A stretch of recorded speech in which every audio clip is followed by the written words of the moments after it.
مؤسسة الريان للإنتاج الصوتي تقدم.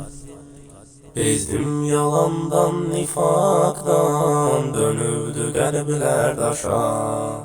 Zulüm edirler nahaktan, zulüm içinde yaşam. Zulüm içinde yaşam.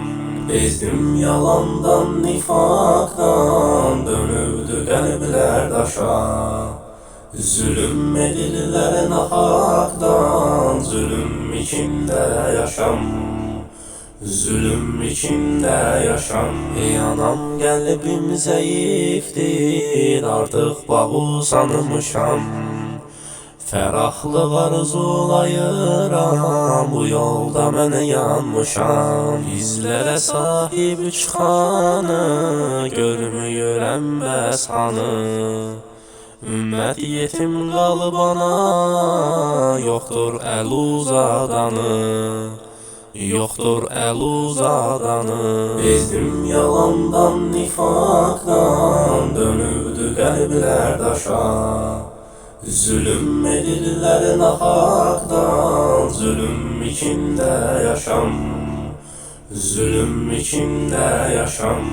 Bu günlerde elbette gelipse bir gün gider. Baş eğmelik heç zaman, deyəli belədir qədər. Ey anam, məni susturma, gözləri yaşlanmışam. Ey anam, haqq həqiqəti artıq görüb qanmışam.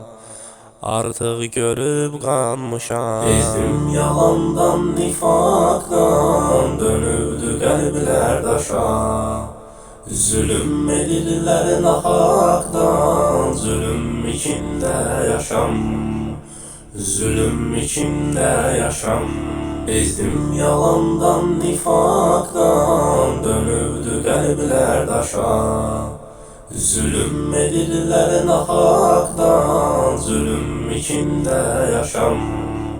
Zulüm içinde yaşam.